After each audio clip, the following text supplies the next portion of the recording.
कल हम लोग ने ग्रेविटेशनल फील्ड और ग्रेविटेशनल पोटेंशियल किया था। आज उसके आगे हम लोग करेंगे ग्रेविटेशनल पोटेंशियल एनर्जी। आज हम लोग को करना है।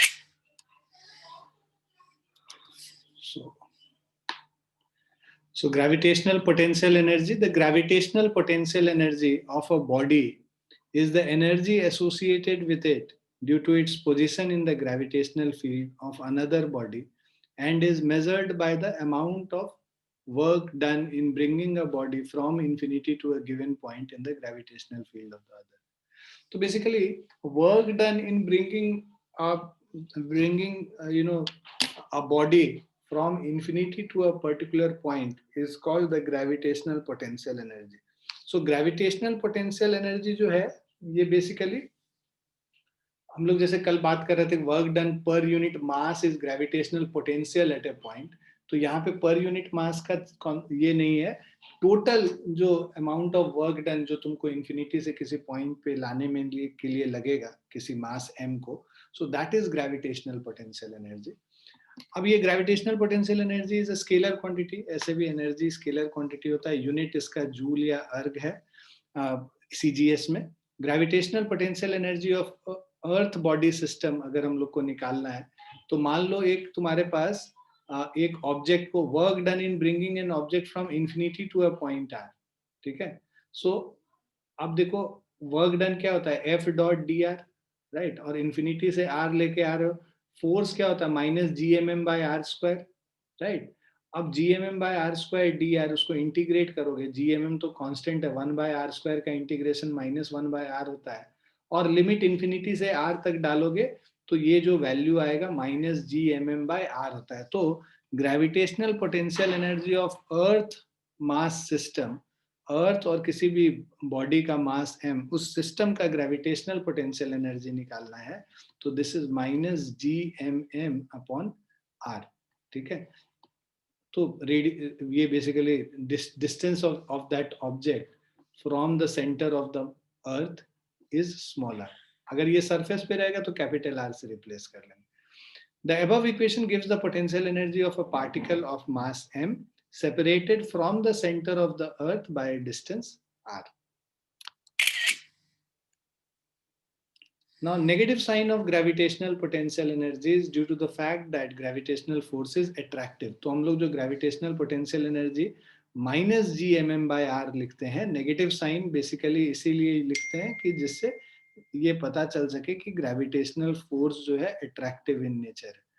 अब U जो gravitational potential energy is inversely proportional to, है ना, -1/r। अब as the distance r of a body increase, r increase करेगा तो 1/r डिक्रीज करेगा, बट ये नेगेटिव है, नेगेटिव डिक्रीज करना मतलब पॉजिटिव इंक्रीज करना, तो इसीलिए as r of a body increases gravitational potential energy increases because it becomes less negative.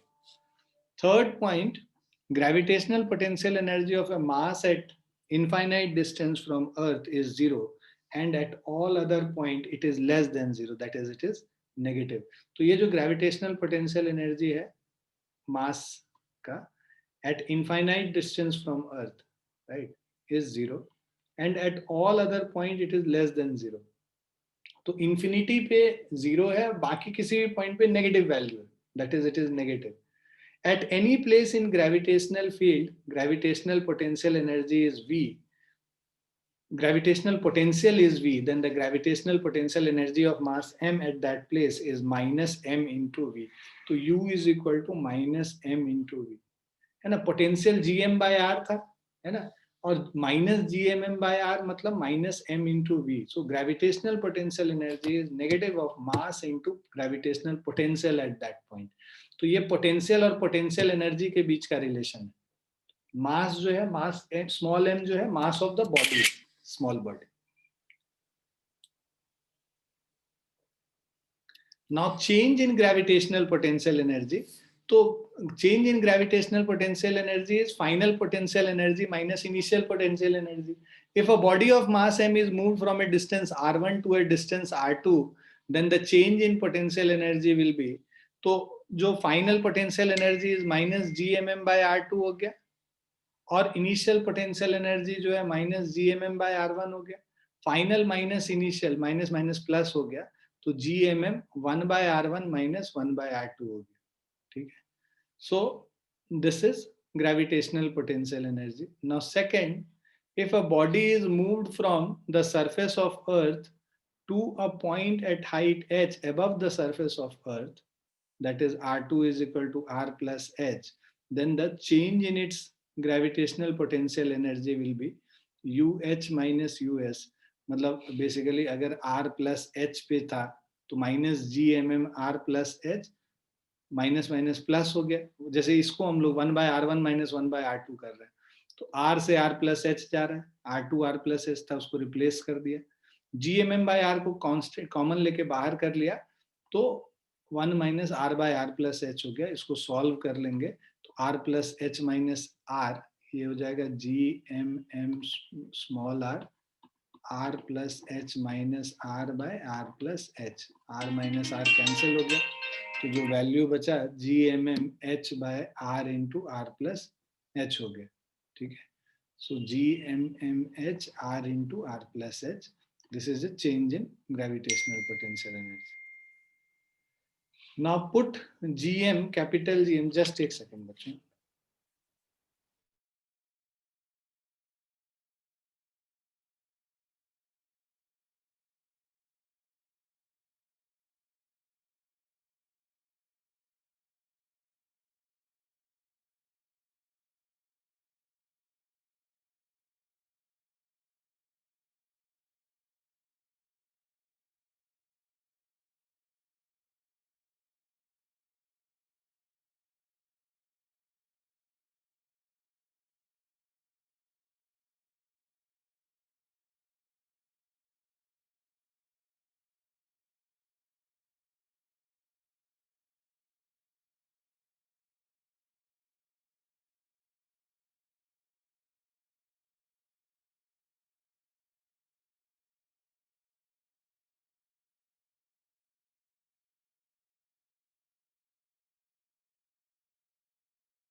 Sorry बच्चों,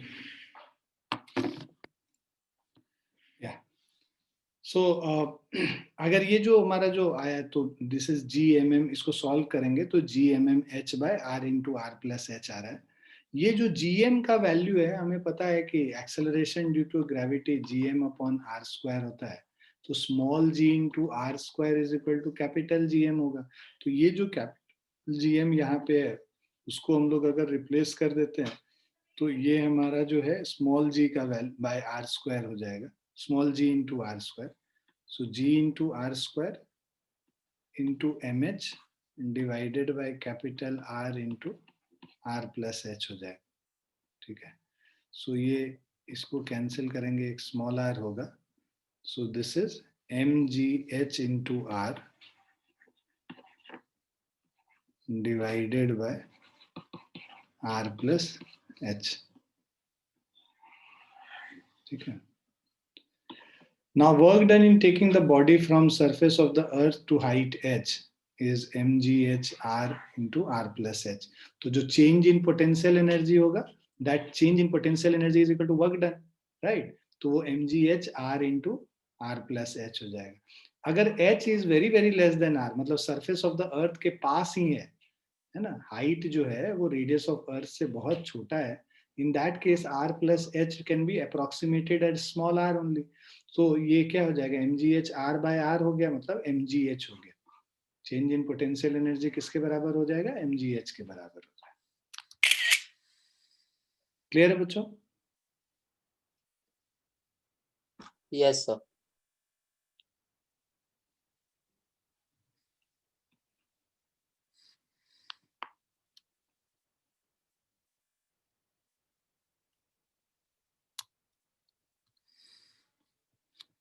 अब देखो, velocity required to project a body at height H, ये अगर हम लोग को निकालना है तो मान लो v वेलोसिटी से हम लोग किसी ऑब्जेक्ट को प्रोजेक्ट कर रहे हैं यहाँ से, राइट। और जब ये मैक्सिमम हाइट पे पहुंचेगा उस समय वेलोसिटी जीरो हो जाएगा। वेलोसिटी जीरो हो जाएगा तो काइनेटिक एनर्जी भी वहां पे जीरो हो जाएगा, ठीक है। और यहाँ पे जब इस पॉइंट पे हम लोग फेंक रहे हैं, जहाँ मिनिमम यहाँ पे सरफेस से जब फेंक रहे हैं, और सरफेस पे जो काइनेटिक एनर्जी है this is equal to half into M into V square हो गया, जिससे हम लोग इसको फेंक रहे हैं। अब बिकॉज ये ग्रेविटेशनल फोर्स कंजर्वेटिव फोर्स है, तो काइनेटिक ये जो टोटल एनर्जी है वो कंजर्व्ड होगा। तो total energy means kinetic energy plus potential energy initial is equal to final kinetic energy plus final potential energy. अब ये वैल्यूज पुट करते हैं, kinetic energy initial half M V square है, और potential energy initial minus G M E M by R E हो गया, और final kinetic energy zero है, final potential energy minus G M E M upon R E plus H हो गया, right. तो अब हम लोग इसको सॉल्व करते हैं, ये इसको राइट साइड में लेके चले जाएंगे तो G M E M by R E plus हो गया and minus G M E M by R E plus H. अब यहाँ पे हम लोग क्या कर रहे हैं, देखो जी एम ई एम को कॉमन ले लिया तो अंदर बच जाएगा one by R E minus one by R E plus H, ठीक है, जो कि यहाँ पे हम लोग को दिख रहा है, राइट। अब इसको सॉल्व कर लो, एलसीएम ले लो, R E into R E plus H, तो R E plus H minus R E, ये plus R E minus R E cancel हो गया, बस एच बचा, तो G M E M H by R E into R E plus H. अब देखो small M this is equal to half M V square, small M cut गया, so V square is equal to ये to जाके ऊपर multiply कर लेते हैं, तो two G M E H by R E square, ठीक है, into one plus H by R E, मतलब आर ई को कॉमन लेके बाहर कर लिया तो आर ई स्क्वायर हो गया one plus H by R E. अब जी एम ई को हम लोग को पता है small G into R square लिख सकते हैं, तो इसको इन्होंने small G into R E square यहाँ पे लिख लिया। अब ये आर ई स्क्वायर कट गया, तो two G H by one plus H upon R E, ये वी स्क्वायर का वैल्यू हो गया। तो अगर h का वैल्यू इसी को सॉल्व कर लेंगे तो h का जो वैल्यू होगा V square R by two G R minus V square, इस तरह से आता। क्लियर है बच्चों?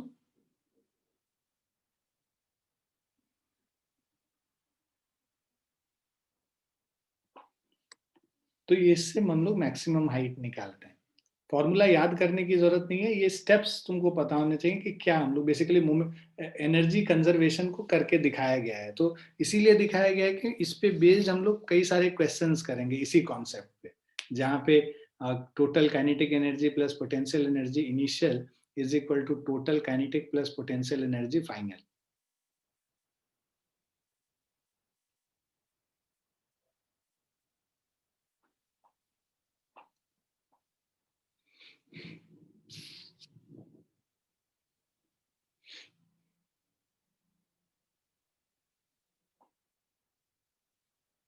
इज इट क्लियर बच्चों? Yes. Yes, sir.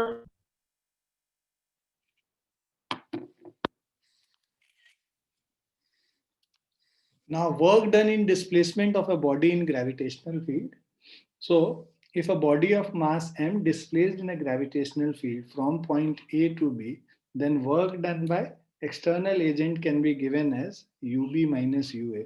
So, mass into potential at B minus mass into potential of A. तो याद होगा तुम लोग को, हम लोग 10th क्लास में पढ़ते थे work done is equal to charge into voltage potential difference, right? तो यहाँ पे भी सेम चीज है, वर्क डन क्या है, मास इनटू ग्रेविटेशनल पोटेंशियल डिफरेंस। तो ये क्या है, ग्रेविटेशनल पोटेंशियल डिफरेंस है, उसको मास से मल्टीप्लाई करेंगे तो वर्क डन हो जाएगा। So work done in displacing a body in gravitational field is equal to mass into gravitational potential difference of the terminal point. तो पाथ पे डिपेंडेंट नहीं है, पाथ तुम चाहे ऐसे लेके जाओ चाहे स्ट्रेट लेके जाओ, किसी भी पाथ से लेके जाओ, वर्क डन सेम होगा एक पॉइंट से दूसरे पॉइंट तक जाने में। Now interaction energy of A system of particles, कई सारे सिस्टम ऑफ पार्टिकल्स हैं, उनके बीच में जो एनर्जी होता है इंटरैक्शन एनर्जी, वो क्या करते हैं कि जितने भी पेयर्स बनेंगे उन सारे पेयर्स के ग्रेविटेशनल पोटेंशियल एनर्जी को ऐड कर देंगे तो हम लोग को नेट ग्रेविटेशनल पोटेंशियल एनर्जी निकल के आ जाएगा। अब अगर देखो जैसे यहाँ पे क्या दिखा हुआ है, potential energy is GMIMJ by RIJ minus half. ये हाफ क्यों किया है, हम लोग को तो पता है कि माइनस GMM by R होता है। हाफ इसलिए किया है कि अगर M1 M2 ले रहे हो और M2 M1 ले रहे हो तो एक ही बात है, M1 M2 और M2 M1 के बीच में जो ग्रेविटेशनल पोटेंशियल एनर्जी होगा वो एक ही बात है, उसको दो बार हम लोगों ने काउंट कर लिया। पोटेंशियल एनर्जी तो सिस्टम ऑफ पार्टिकल मतलब दो पार्टिकल का एक सिंगल पोटेंशियल एनर्जी उस पार्टिकल के इंटरैक्शन पे डिपेंड करेगा। तो M1 M2 का जो इंटरैक्शन और M2 M1 का जो इंटरैक्शन है ये सेम होता है, तो इसको दो बार हम लोग नहीं कंसीडर करते, राइट? तो इसीलिए the factor 1/2 is taken because the interaction energy for each possible pair of system is taken twice during summation। तो उसको डबल जो किया हुआ है उसको हाफ से मल्टीप्लाई करते हैं जिससे कि एक ही बार वो consider. For example mass M1 M3 के बीच में जो GM1 M3 R13 है, this is same as GM3 M1 R31। तो 3 और 1 के बीच में और 1 3 के बीच में एक ही ग्रेविटेशनल पोटेंशियल एनर्जी होगा, और बिकॉज हम लोगों ने दो बार कैलकुलेट कर लिया इसीलिए 2 से डिवाइड करते हैं। क्लियर है बच्चों? Yes, sir.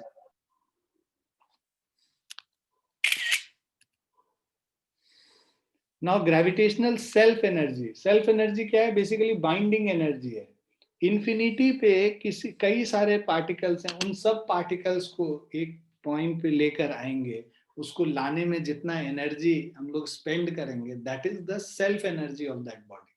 So it is the energy possessed by a body due to the interaction forces inside the body. This can be defined as the work done in assembling all the particles of a body in a definite shape and size, or it is the work done in creating that body.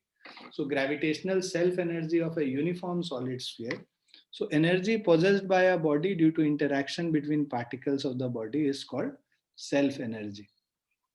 ठीक है? So gravitational self energy of uniform solid sphere, मतलब एक solid sphere को इकट्ठा करने में कितना energy आप स्पेंड करोगे, that is -3/5 GM²/R। So this is the self energy. उसको तोड़ने के लिए आपको इतना एनर्जी देना पड़ेगा जिससे वो टूटे। उसी तरह gravitational self energy of uniform spherical shell is -1/2 GM²/R। तो ये सेल्फ एनर्जी एक कॉन्सेप्ट है, ये दोनों बस वैल्यूज याद कर लेना, इससे ज्यादा क्वेश्चन ऐसे पूछा नहीं जाता है। अब क्वेश्चंस पे आते हैं। 21st एग्जाम्पल ये कह रहा है 3 particles each of mass m, right? So 3 particles each of mass m are placed at the corners of an equilateral triangle of side D. तो एक हमारे पास इक्विलैटरल ट्रायंगल है, इनके कॉर्नर्स पे तीनों पार्टिकल को हमने रख दिया। मान लो ये पार्टिकल, ये ए है, बी है और सी है, इसका भी मास m, इसका भी मास m, इसका भी मास m। Calculate the potential energy of the system. तो ए part, potential energy of the system, net potential energy is potential energy between A and B, potential energy between B and C plus potential energy between A and C। तीन ही pair बनेगा।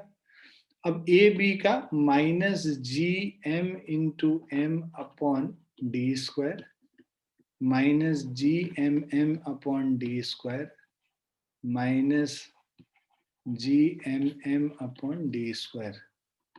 So this is minus 3 times gm square upon d square. ठीक है। So ये हो गया potential energy of the system of particles, right? So calculate potential energy of the system. तो ये potential energy of system of particles हो गया। Now work done on this system if the side of triangle is changed from d to d. तो ये अब work done D से two D, final potential energy of the system. ये initial है, जब D है फाइनल पोटेंशियल एनर्जी हम लोग निकालेंगे, तो this is equal to minus 3gm square upon 2d का होल स्क्वायर। ठीक है, सॉरी gmm बाई डी होता है, आर होता है, स्क्वायर मैंने गलती से लिख दिया, सॉरी। ठीक है, अब ये फाइनल पोटेंशियल एनर्जी है। अब कह रहा वर्क डन, वर्क डन क्या है? Final potential energy minus initial potential energy. So this is U F minus you I work done. So this is minus 3gm square upon 2d, minus minus plus हो गया 3gm square upon d। So this is equal two plus of 3gm square upon 2d। Clear बच्चों? Yes, sir.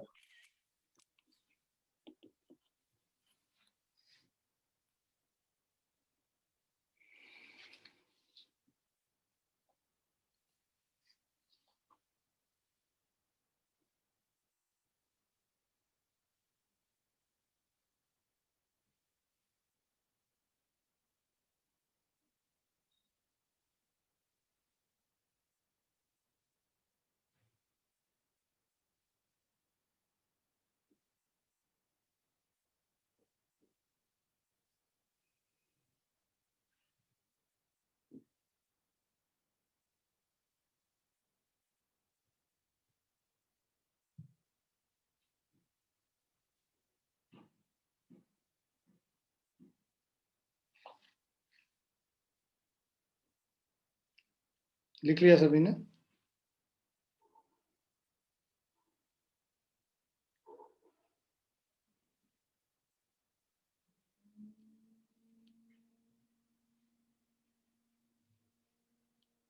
लिख लिया बच्चों?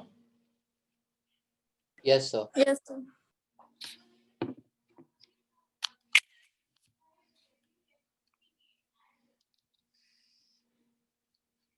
The masses and the radius of Earth and the Moon are m1, m2 and r1, r2 respectively. मान लो ये अर्थ है और ये moon है।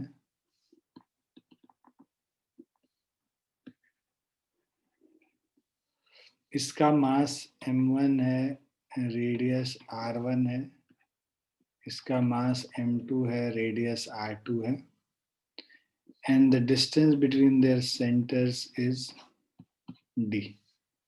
The minimum speed with which a particle of mass m should be projected from the point midway. यहाँ पे एक particle m है point p पे, यहाँ से project कर रहे हैं. Minimum speed with which a particle of mass m should be projected from a point midway between the two centers so as to escape to infinity. तो जितना देखो basically इसको infinity पे escape करना है, तो जो total kinetic energy होगा, ठीक है. So let's say we know that at infinity,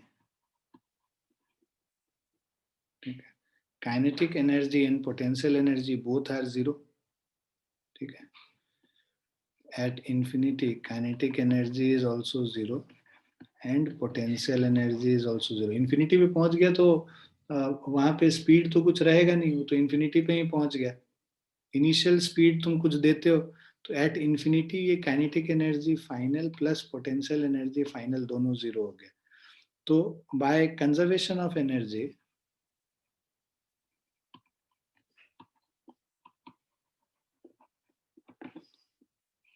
सो यहाँ पे total potential energy, final potential energy plus final kinetic energy is equal to initial potential energy plus initial kinetic energy. Values अगर हम लोग put करते हैं, 0 is equal to initial potential energy, इनके बीच में जो पोटेंशियल एनर्जी होगा, देखो ये डिस्टेंस d बाई टू है, ये भी डिस्टेंस d बाई टू है, तो G m1 m upon d by two का whole square minus d by two minus G m2 m upon d by two, ये फाइनल, ये इनिशियल पोटेंशियल एनर्जी है. Initial kinetic energy क्या हो जाएगा, half m v square. ठीक है.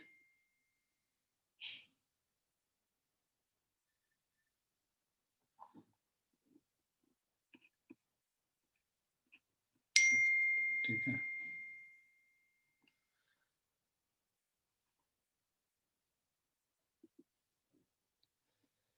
तो ये इसको सबको इस तरफ लेके आ जाएंगे अगर, तो ये 2 टाइम ऊपर चला जाएगा, लेफ्ट साइड में ले आए, 2 times G m1 m upon D plus 2 times G m2 m upon D is equal to half m v square. अब ये स्मॉल m तो कैंसिल हो गया दोनों तरफ, तो v square is equal to 4 times g upon D कर लो, m1 प्लस m2 हो गया. तो v is equal to square root of 4 बाहर हो जाएगा, 2 times root under g m1 plus m2 into D. तो 2 टाइम्स g, ये फर्स्ट वाला ऑप्शन है इसमें.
लिख लिया बच्चों?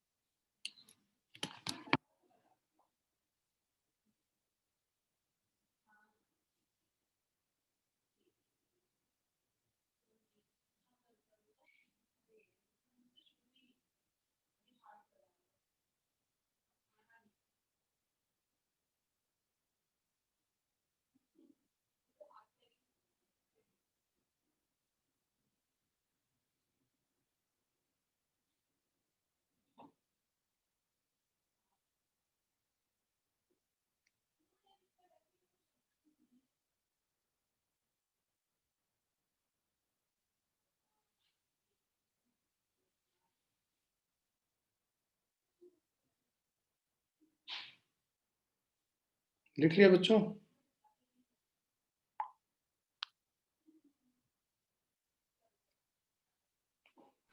Yes, sir.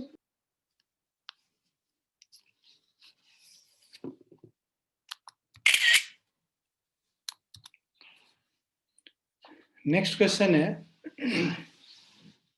if the satellite is stopped suddenly in its orbit, which is at a distance equal to the radius of Earth from the Earth's surface, and allowed to fall freely to the Earth, the speed with which it hits the surface of Earth will be. तो देखो, जो initial speed था, जो इसका initial distance था अर्थ के centre से, वो 2r हो जाएगा, radius of earth plus radius of earth, total 2r हो गया. मान लो ये अर्थ था, यहाँ पे ये ऑर्बिट कर रहा था. इस समय जो इसका स्पीड, जब ये स्टॉप कर दिया गया, तो यहाँ पे काइनेटिक एनर्जी है ना, जो इनिशियल काइनेटिक एनर्जी 0 हो गया, और जो इनिशियल पोटेंशियल एनर्जी निकालेंगे, तो ये टोटल जो इसका है माइनस GMM अपॉन 2r हो गया. और जब अर्थ पे ये हिट करने वाला था, उस समय जो काइनेटिक एनर्जी फाइनल तो खैर हम लोग को निकालना है ना, लेट्स से हाफ mv² हो गया, राइट. और जो पोटेंशियल एनर्जी फाइनल है माइनस GMM अपॉन r हो गया. सो अब इसको, because by conservation of energy, ui plus kinetic energy initial, u final plus kinetic energy final. ठीक है, तो this is u initial is minus GMM upon 2r plus 0 minus GMM upon r plus half mv². ठीक है, so small m cancel हो गया. Minus GM/2r है, minus GM/r है, उधर लेके जाओगे GM/r minus GM/2r is equal to half v². so GM/2r is equal to half v². ये 2 कट गया, so v² is equal to GM/r. अब इससे हम लोग कैलकुलेट कर सकते हैं, या फिर इसको तुम GM को ना रूट अंडर GM को GR² भी लिख सकते हैं by r. So this is GR हो गया. V is equal to root under GR, root under 9.8 into 6,400 kilometres, तो मीटर्स में कन्वर्ट कर लो. So this is 9.864.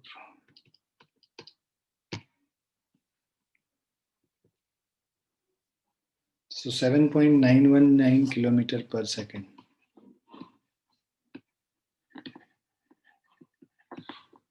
ठीक है, तो ये तुमको देगा बेसिकली 7919.5 मीटर पर सेकेंड. इसको किलोमीटर पर सेकेंड में कन्वर्ट करो.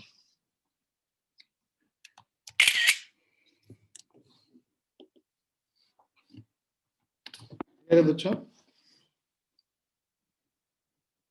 Yes, sir.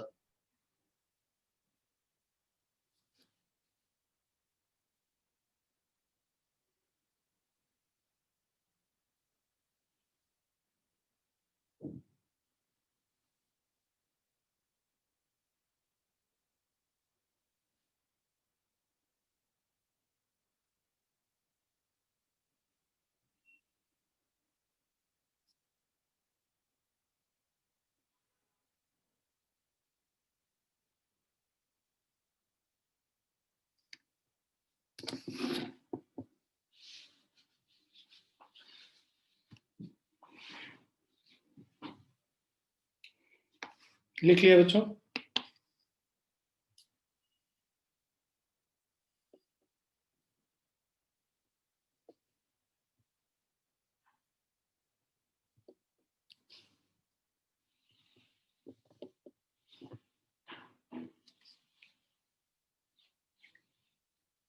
लिख लिया? Yes, sir.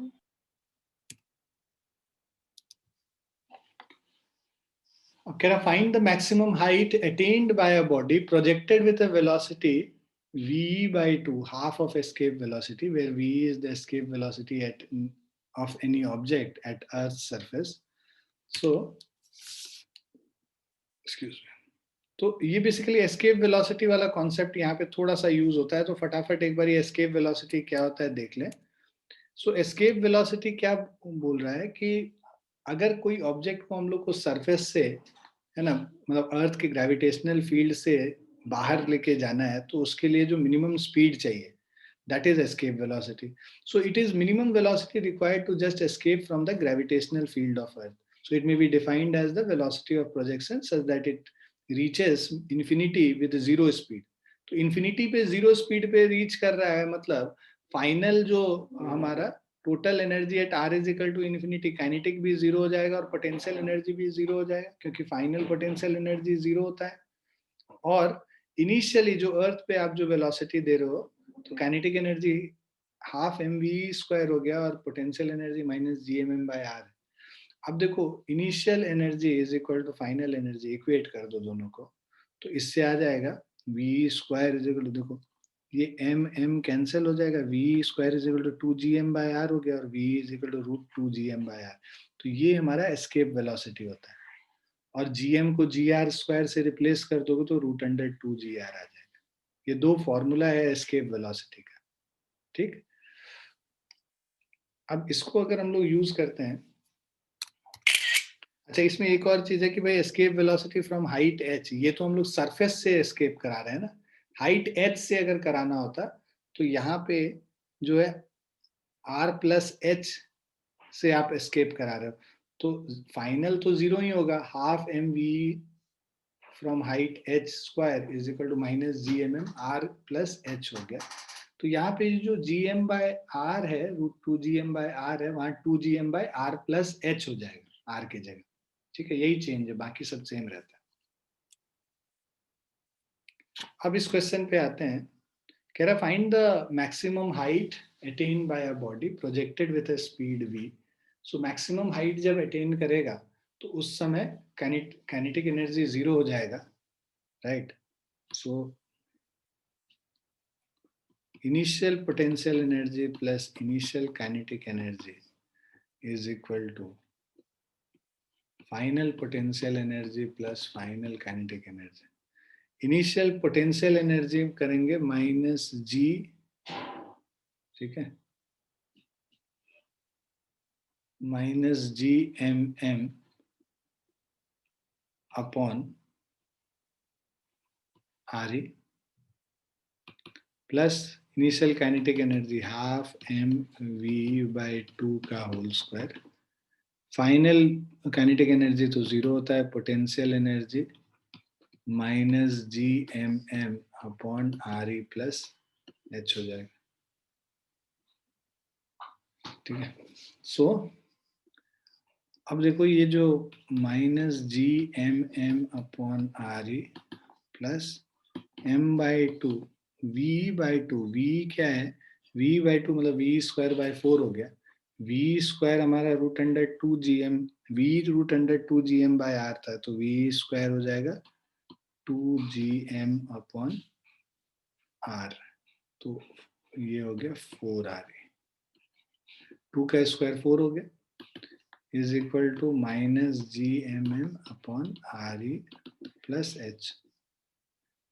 2 कट गया, तो minus G M M by R E plus G M M by 4r.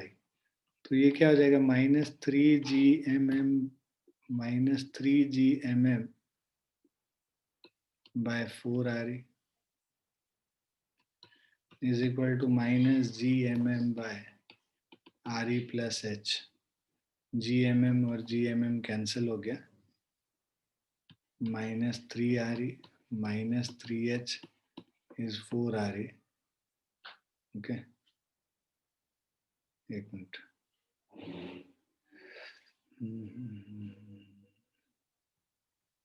minus 4, sorry. So this is RE is equal to 3H और H is equal to RE upon 3. Clear बच्चों? Yes, sir.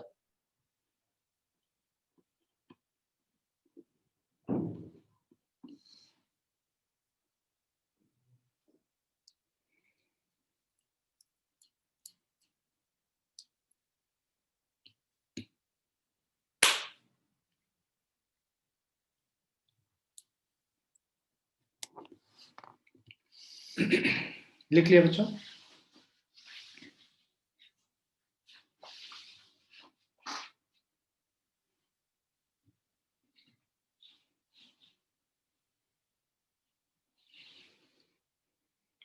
लिख लिया आप लोगों ने?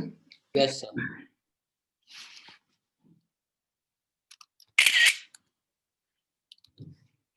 Now with what velocity must a body be thrown upward, ठीक है, from the surface, from the surface.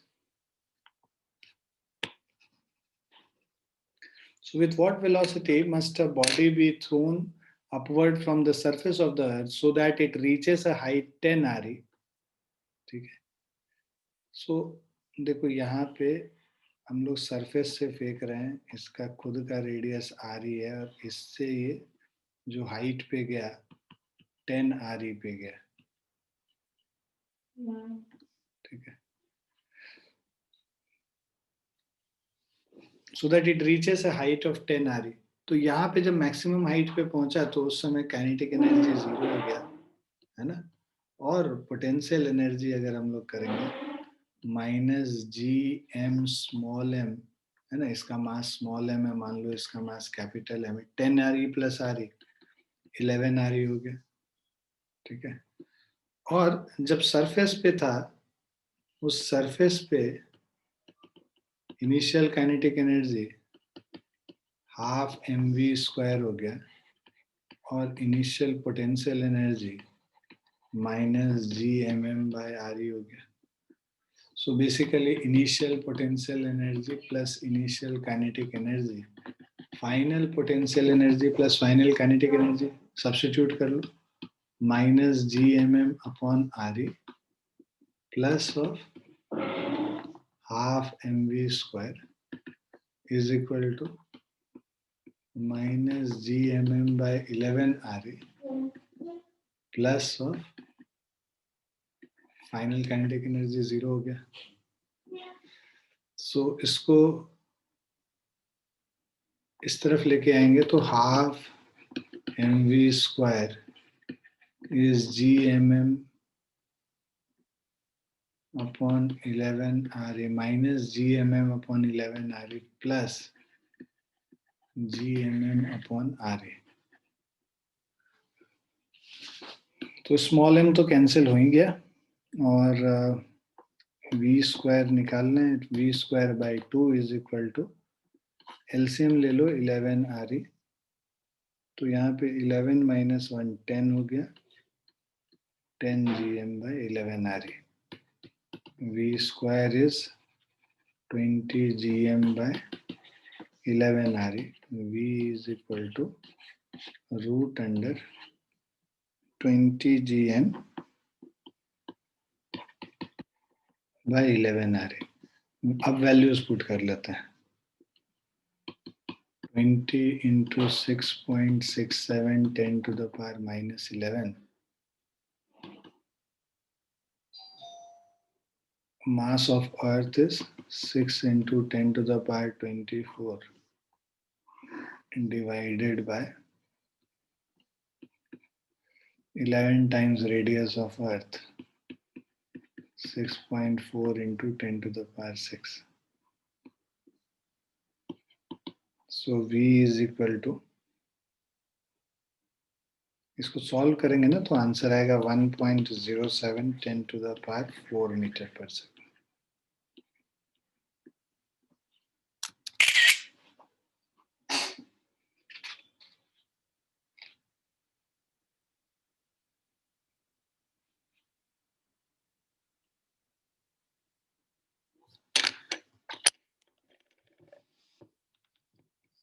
Clear बच्चों?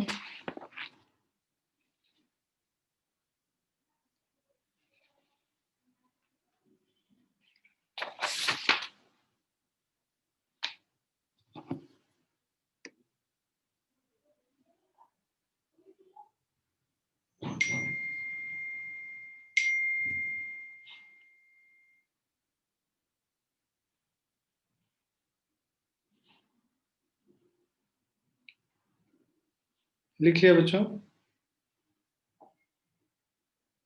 Yes, sir.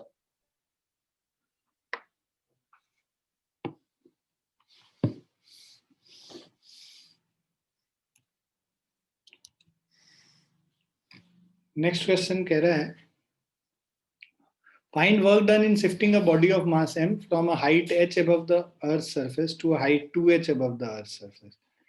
तो भाई एक height h above the earth's surface है, मान लो रेडियस ऑफ अर्थ r हो गया, h हो गया, यहाँ से तुम इसको कुछ फाइनल पोजीशन, ये इनिशियल पोजीशन है, ये फाइनल पोजीशन है, यहाँ पे ये हाइट 2h पे लेके चले गए, तो यहाँ जो काइनेटिक एनर्जी है, राइट, सो काइनेटिक एनर्जी, सो वर्क डन क्या होता है? चेंज इन पोटेंशियल एनर्जी, है ना, हम लोगों ने देखा था work done is equal to change in potential energy.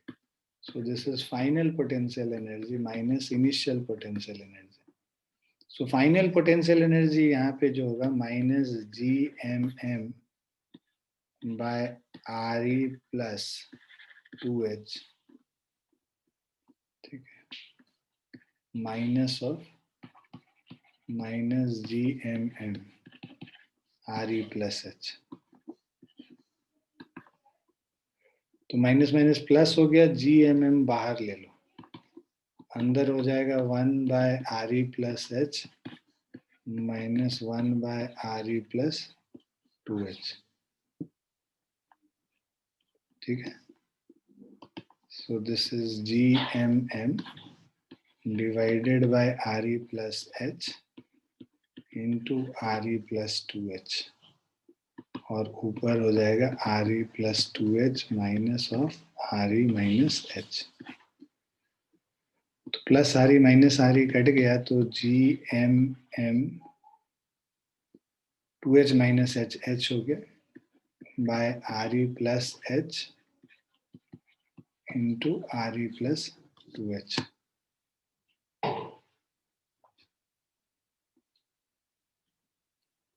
Clear है बच्चों?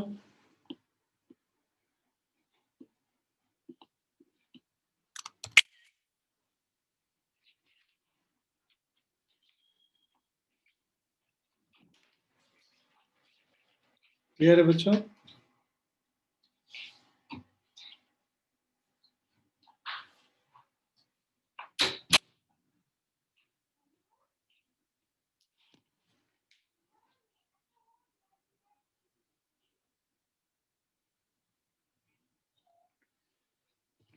लिख लिया बच्चों? Yes, sir.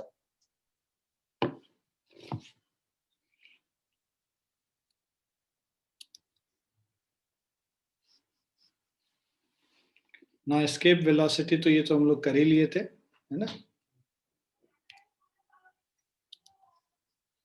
सो ये है the energy given to the body to project it with escape velocity is called escape energy or binding energy, है ना. Infinity तक कोई ऑब्जेक्ट को पहुंचाना है तो उसको जो हम एनर्जी हमें देना होगा उसको इंफिनिटी पे लेके जाने के लिए, that energy is called escape energy और binding energy.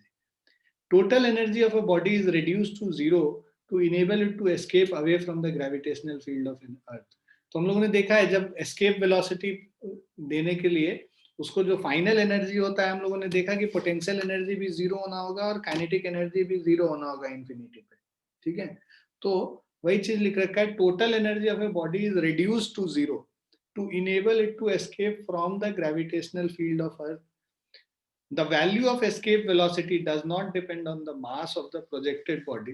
Instead, it depends on the mass and radius of the planet from which it is being projected.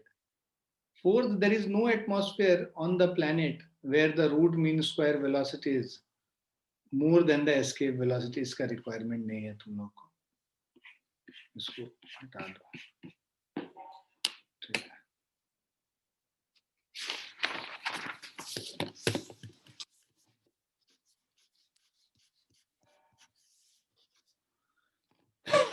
The value of escape velocity does not depend on the angle and direction of projection. Instead, it depends on density, mass, and acceleration due to gravity of the planet. ये हम लोग CBSE वाले class में भी किए थे। अब इस क्वेश्चन पे आते हैं। यहाँ पे कह रहा है body of mass 100 kg falls on the earth from infinity. तो इंफिनिटी से गिर रहा है कोई ऑब्जेक्ट, तो what will be its kinetic energy on reaching the अर्थ।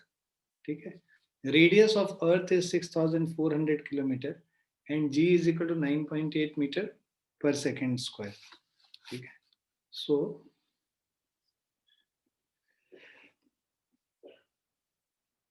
ये बेसिकली जस्ट उसका ऑपोजिट है।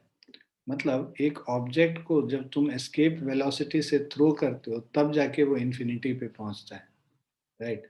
और इन्फिनिटी पे से जो गिरेगा, तो ये इनिशियल वेलोसिटी यहाँ पे 0 है, गिरेगा तो जिस जिस वेलोसिटी से ये आके ये हिट करेगा that will be same as the escape velocity. तो आपको पूछ रहा है body of mass 100 kg falls on the earth from infinity, what will be its kinetic energy on reaching the earth. So kinetic energy on reaching the earth will be equal to same as kinetic energy when thrown from here, है ना। तो देखो दोनों तरीके से कर सकते हो। तो kinetic initial kinetic energy potential energy plus initial kinetic energy is equal to final potential energy plus final kinetic energy.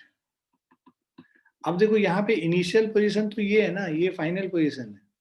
तो इनिशियल पोजीशन पे काइनेटिक और पोटेंशियल एनर्जी दोनों 0 है, 0 + 0 is equal to final position पे आया तो -gm upon radius of earth plus final kinetic energy हम लोग को निकालना है ये। तो this is final kinetic energy is equal to -gmm upon re, right, sorry plus gmm upon re। तो ये सारा वैल्यू हम लोग पुट कर लेते हैं। So this is equal to g 6.67 10 to the power minus, या इसको gm है ना, इसको रूट अंडर gr स्क्वायर से रिप्लेस कर लो into small m by r। तो इसको कट करोगे तो एक re बचेगा, g into re into m हो गया। अब ये वैल्यूज पुट कर लेते हैं। g का value 9.8, radius of earth is 6400 kilometre, तो 1000 से मल्टीप्लाई कर लेंगे मीटर हो जाएगा, और mass is equal to 100 kg। तो ये इसको कैलकुलेट करेंगे 9.8 इंटू 6272 मतलब 6.27 इंटू 10 टू द पावर 2 3 5 2 7 और 2 9 10 to the power 9 joules. Clear है?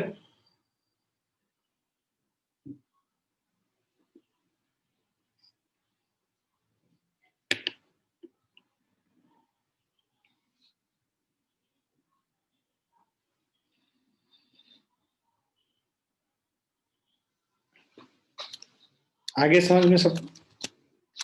Yes, sir.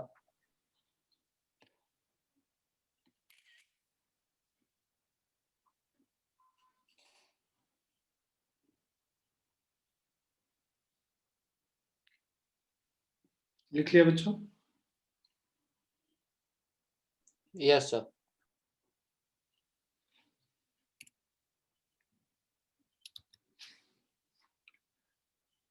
तो 28 क्वेश्चन कह रहा है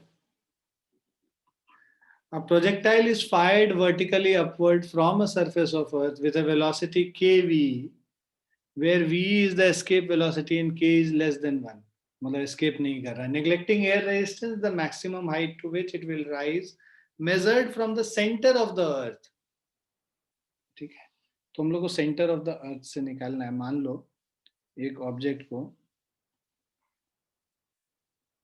यहाँ सरफेस ऑफ द अर्थ से हम लोग फायर किए और ये यहाँ पे पहुंचा, तो initial this is equal to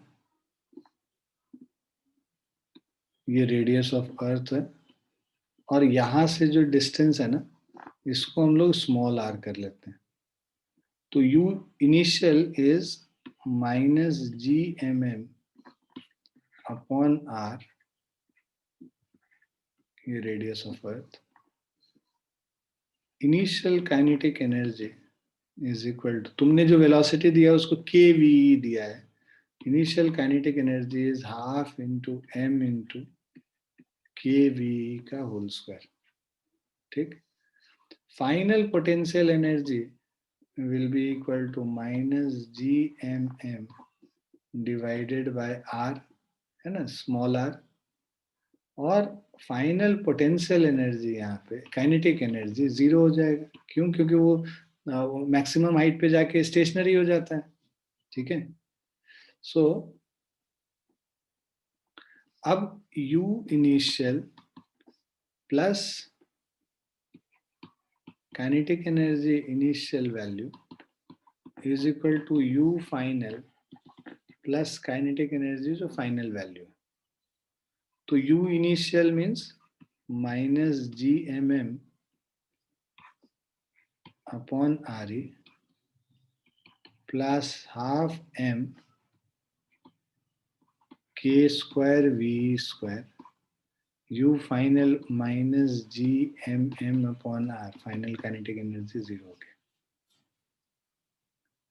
अब देखो हम लोग को ना R का वैल्यू निकालना है यहाँ पे, है ना. Maximum height to which it will rise measured from centre of the earth, मतलब हमें R का वैल्यू निकालना है, स्मॉल r का वैल्यू. अब देखो, अब इसको रिप्लेस कर लेते हैं. यहाँ पे है minus GMM upon RE plus half M K square. ये जो है एस्केप वेलोसिटी, इसको हम लोग लिख सकते हैं root under 2GM by RE का whole square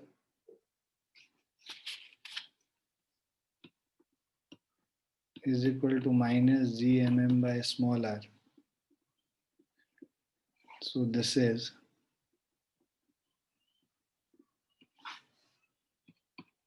minus GMM upon RE half M K square 2GM by RE minus GMM upon small r. अब देखो ये 2 कट गया, GMM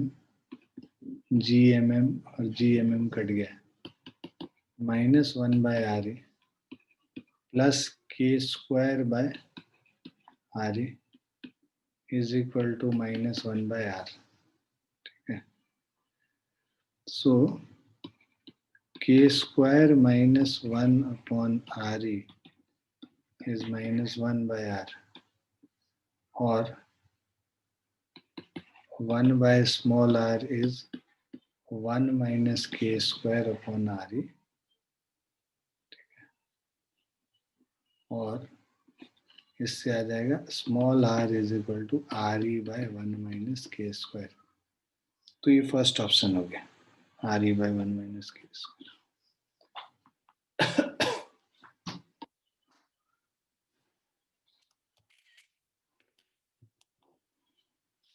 क्लियर बच्चों? Yes, sir. लिख लो इसको.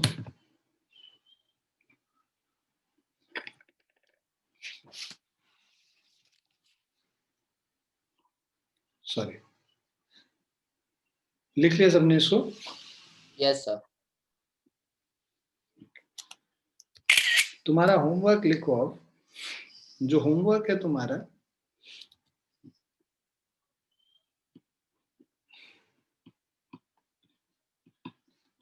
तुम्हारे बुकलेट से कॉन्सेप्ट एप्लीकेशन 1 to 4 करेंगे, और पीछे जो एक्सरसाइज है, ठीक है,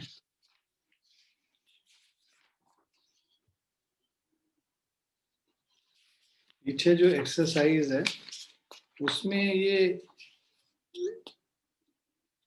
1 से 68 क्वेश्चन तक कर सकते हैं, जो टॉपिक वाइज क्वेश्चन होता है एक्सरसाइज में.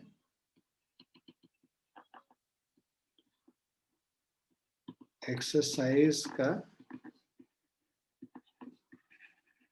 टॉपिक वाइज क्वेश्चन 1 to 68, ये तुम्हारा होमवर्क है ग्रेविटेशन वाले बुकलेट में से।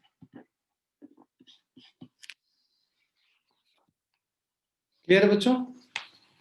Yes, sir.